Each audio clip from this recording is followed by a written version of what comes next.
রাত তখন প্রায় 2টা। গভীর নীরবতা, চারদিকে গ্রামের শেষ প্রান্তে থাকা পুরনো জমিদার বাড়িটা ঘিরে গুজব অনেক দিনের। কেউ বলে সেখানে পেতনি বাস করে, কেউ আবার দেখে ভূতের ছায়া ঘোরাফেরা করে জানালার ওপারে।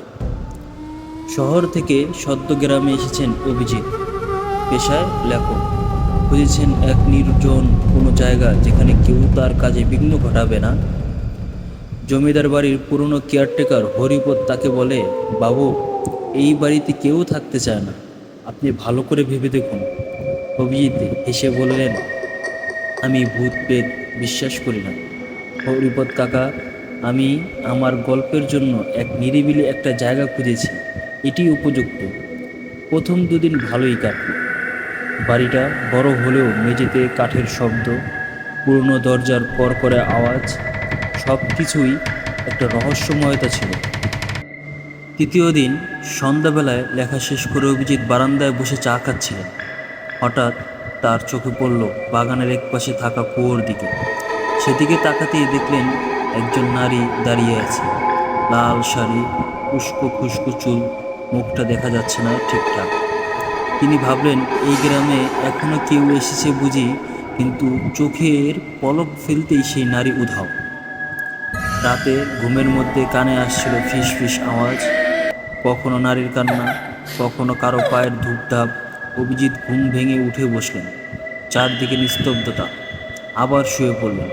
পরের দিন সকাল হরিপদ গেলেন বাজার থেকে। অভিজিৎ তাকে জিজ্ঞেস করলেন, এই বাড়ির পেছনে কি কোনো কুয়ো আছে?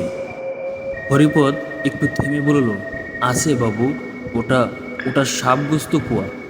অনেক বছর আগে জমিদারের একমাত্র কন্যা চক্রবর্তী ওই কুয়োতে আত্মহত্যা করে। সে ভালোবেসেছিল এক দরিদ্র তরুণকে। জমিদার তা মেনে নেয়নি। এক রাতে নিজ হাতে মেরে তাকে এই কুয়োতে ফেলে দেন। সেই থেকে ওই কুয়ো আর শান্ত নেই। অভিজিৎ হেসে বললেন, এইসব কাহিনী তো গল্পের মতো শোনায়। রাতে আবার শব্দ, এবার একটু জোরে। দরজা খুলে বারান্দায় বেরিয়ে এলেন। দূর থেকে আবার সেই নারীর ছায়া। এবার একটু কাছে এসেছেন তিনি। একটা ঠান্ডা হাওয়া যেন কানের পাশ দিয়ে ফিস ফিস করে বলে গেল, আমার প্রেমিকাকে তুমি দেখেছ? ঘেমে উঠলেন অভিজিৎ। এবার একটু ভয় লাগলো। দরজা বন্ধ করে জানালার পাশে এলেন। দেখি জানালার উপরে সেই নারীর মুখ, হলুদ চোখ, কুৎসিত হাসি আর রক্তে ভেজা ঠোঁট। তৎক্ষণাৎ মুর্ছা গেলেন তিনি। পরের দিন সকালে হরিপদ এসে দেখলেন অভিজিৎ বিছানায় অচেতন। ডাক্তার ডাকা হলো। জ্বর প্রলোভ বকছেন। ও বলছে, আমি ওর প্রেমিক না, আমি না, আমি না। ডাক্তার বললেন, মানসিক চাপ, হয়তো বিশ্রাম দরকার। কিন্তু হরিপদ জানে এটা কোনো সাধারণ জ্বর নয়। ওই ছায়া আবার কোনো প্রেমিককে খুঁজছে। সেই রাতে হরিপদ বাড়ির পিছনে গেলেন এক পুরনোতান্ত্রিককে নিয়ে। শুরু হলো তান্ত্রিক ক্রিয়া। কুয়ার চারপাশে জল ছিটিয়ে মন্ত্র পড়া হচ্ছিল। হঠাৎ অন্ধকার থেকে ভেসে এলো সেই নারীর আর্তনাদ, আমার প্রেমিক, আমার প্রেমিক। চোখের সামনে ছায়াটা আকার পেল এক নারীর বিকৃত মুখ, গলা ফাটা চিৎকার, লম্বা ছায়া যেন আকাশ ছুঁই ছুঁই করে উঠছে। হরিপদ আর তান্ত্রিক থর থর করে কাঁপছে। তান্ত্রিক চিৎকার করে বললেন, ওর প্রেমিক হয়েছে অভিজিৎ বাবুর শরীরে। ও তাই ভুল করছে, ওকে তার প্রেমিকের আত্মা ফেরত দিতে হবে। হরিপদ কাপা গলায় জিজ্ঞেস করলো, কিন্তু তাহলে বাবু বাঁচবে তো?